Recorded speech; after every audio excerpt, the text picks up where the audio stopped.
Hello बच्चों, आज हम करेंगे क्लास 8 का चैप्टर नंबर 7 कंपेयरिंग क्वांटिटीज की first exercise 7.1। Question number 5। Question number 5 we have, if Chameli had rupees 600 left after spending 75% of her money, how much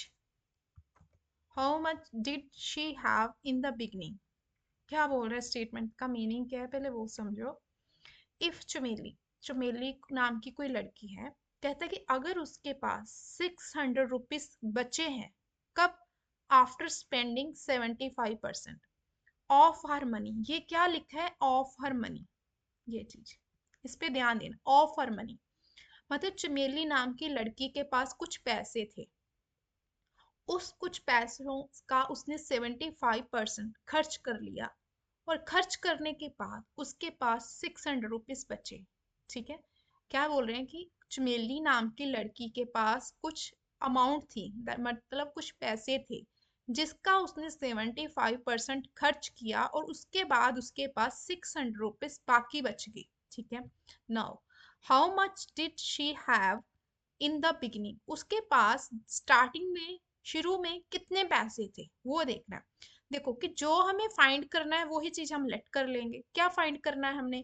कि how much did she have in the beginning, कि beginning में उसके पास total amount कितनी थी, जिसका उसने 75% खर्च किया और 600 बाकी बचे। तो जो फाइंड करना है वही लेट कर लेते हैं। तो हम यहाँ पे लिखेंगे late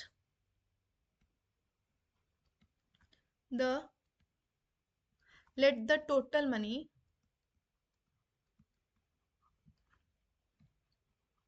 let the total money she had, चमेली लिख लो चाहे let the total money चमेली had in the beginning, कि उसके पास बिगिनिंग में कितने पैसे थे वो लेट कर लेते हैं। रुपीस में दिया है तो रुपीस में लिखना है।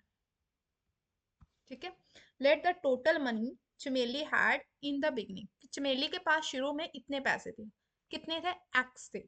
अब उसने खर्च कितना किया वो लिखेंगे। Spent money,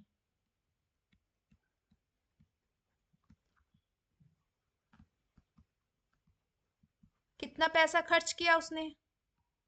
75%। ठीक है, अब देखते कि 75% उसने खर्च किया, दैट मीन्स परसेंटेज का मतलब आउट ऑफ 100, 100 में से उसने 75 रुपीज अगर खर्च कर लिए हैं, तो बाकी कितने बचेंगे? वो होगी हमारी मनी लेफ्ट। तो यहाँ पे लिखेंगे मनी लेफ्ट।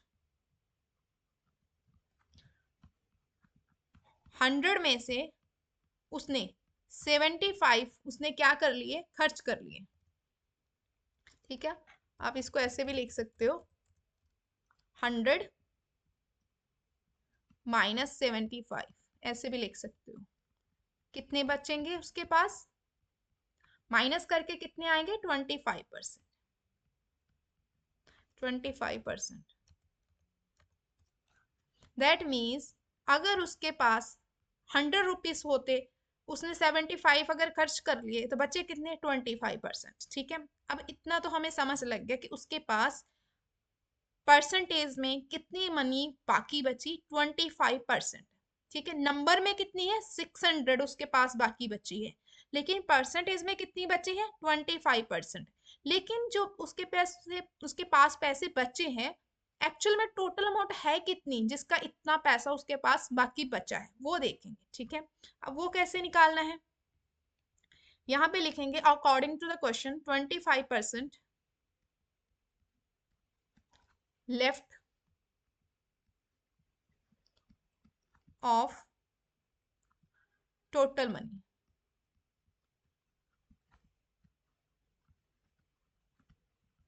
कितना आएगा?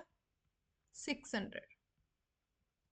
अब 25% लेफ्ट ऑफ टोटल मनी का मतलब 25% ऑफ एक्स टोटल मनी तो एक्स ही थी उसके पास शुरू में। अब परसेंटेज का मतलब होता है 100 में से इतना, ऑफ का मतलब मल्टीप्लाई, टोटल ये होता है 600। अब सॉल्व करते हैं। एक्स हमें फाइंड करना है, उसे लेफ्ट साइड रहने दो, बाकी ट्रांसफर कर दो। 100 डिवीजन में है, यहाँ मल्टीप्लाई में चला जाएगा, यहाँ पे 25 डिवीजन में आ जाएगा। अब 25 वन जा, 25 फोर जा, कितना होता है 100। मल्टीप्लाई करो, कितना आएगा, x equal to 2400। That means उसके पास शुरू में कितनी अमाउंट थी, रुपीज 2400। ये आपका आंसर। ठीक है, कुछ नहीं है, जो आपने फाइंड करना है, जो मनी आपने फाइंड करनी थी ना, वही लेट कर लेनी है कि इतनी मनी का उसने इतना खर्च कर लिया है। तो हमें पता है कि खर्च कितना किया उसने, 75%। दैट मीन 100 में से इतना खर्च कर लिया उसने। तो 100 में से अगर इतना खर्च किया तो बाकी कितना बचा, 25%। अब मुझे जो बाकी अमाउंट बची है उसकी वैल्यू मुझे परसेंटेज में भी पता है और नंबर में भी पता है, तो दोनों को क्यों ना इक्वल रखूं, है तो दोनों लेफ्ट ही है ना, दोनों को मैंने इक्वल रखा। लेकिन परसेंटेज जो आई है वो किसका परसेंटेज लेफ्ट है, टोटल मनी का। तो टोटल मनी मैंने यहाँ लिख दी, left of total money equal to this. ये भी लेफ्ट था, ये भी लेफ्ट था, दोनों को इक्वल रखा। लेकिन जो लेफ्ट परसेंटेज है वो किसकी थी, टोटल मनी का, तो वो मैंने यहाँ पे एक्स लिख लिया और सॉल्व कर लिया। तो आंसर कितना आया, 2400। दैट मीन्स इतनी अमाउंट उनकी टोटल में शुरू थी, शुरू में चमेली के पास इतनी अमाउंट थी जिसका उसने इतना खर्च कर लिया और इतना उसके पास बाकी बचा था। तो अब मिलते हैं नेक्स्ट वीडियो में।